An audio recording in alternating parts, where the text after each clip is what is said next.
Welcome to today's Business Report. I'm Denise Williams, bringing you the developments shaping markets, capital access, and business decision-making across Jamaica and the region.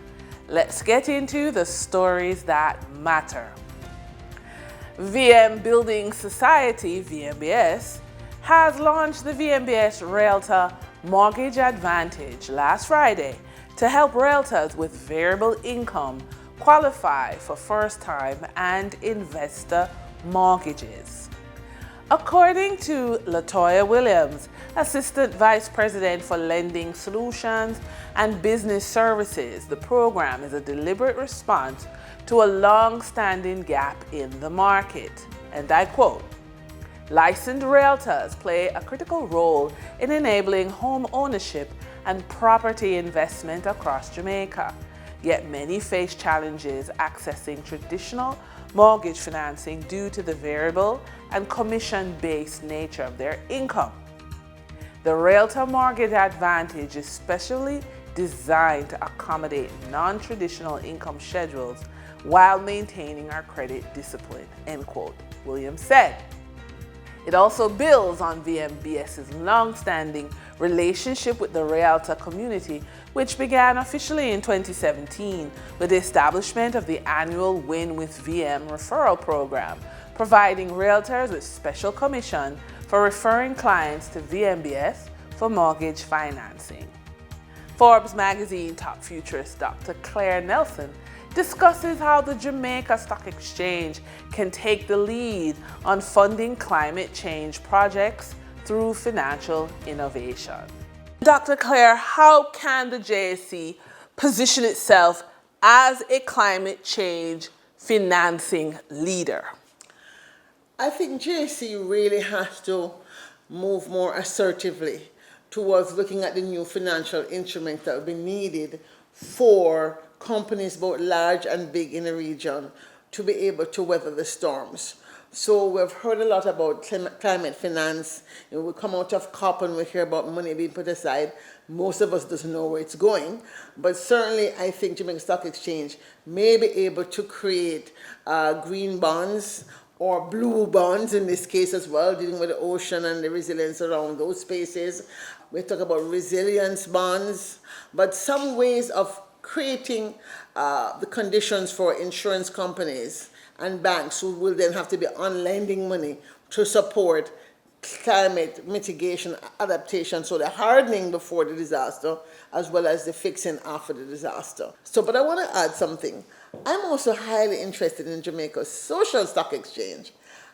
It's one of my babies, having worked with Dr. Marlene Street Forrest in the early days of conceptualizing to write the white paper that led to it coming into being.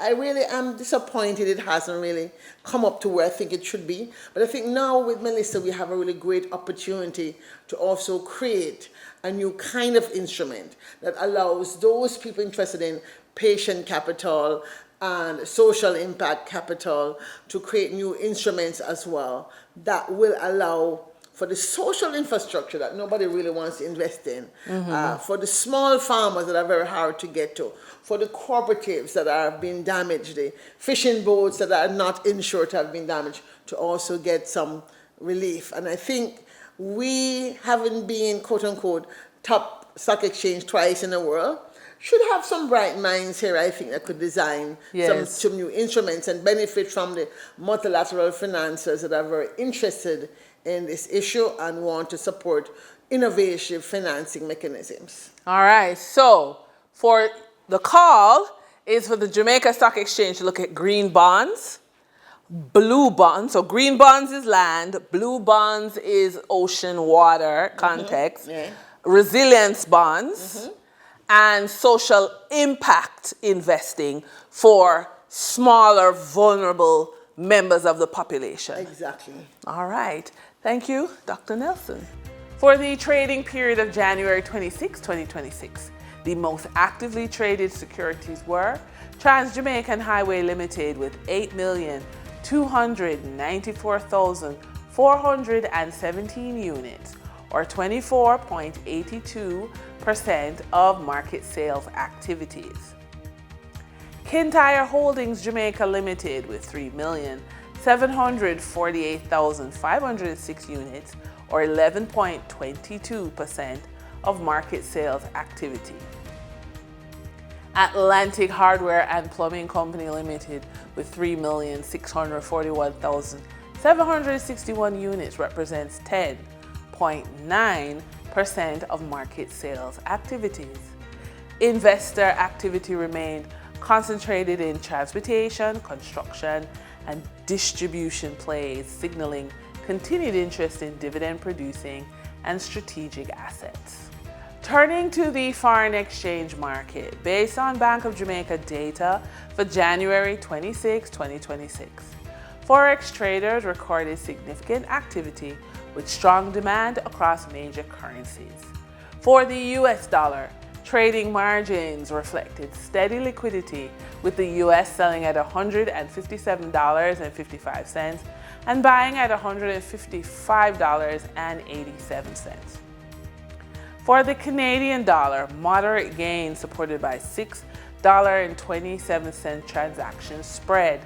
The Canadian dollar sold for $116.21 and was bought for $109.94. For the British pound, the continued volatility offered short-term trading opportunities of $3.90 in profits for the banks. The British pound sold for $214.50 and was bought for $210.60.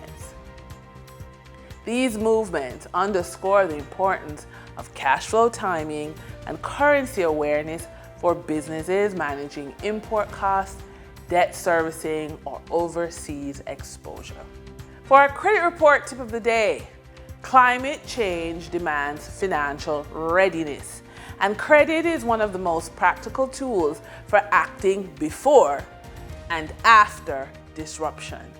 Preparing for climate impact means securing affordable financing for solar power, water storage, home upgrades, and insurance gaps, steps that depend on a strong credit profile. When climate events occur, good credit enables immediate access to capital for housing, repairs, business continuity, and essential services, reducing downtime and long-term financial damage. Actively monitoring, repairing, and strengthening your credit is a form of climate preparation. It lowers costs, accelerates recovery, and preserves choice when systems are under stress.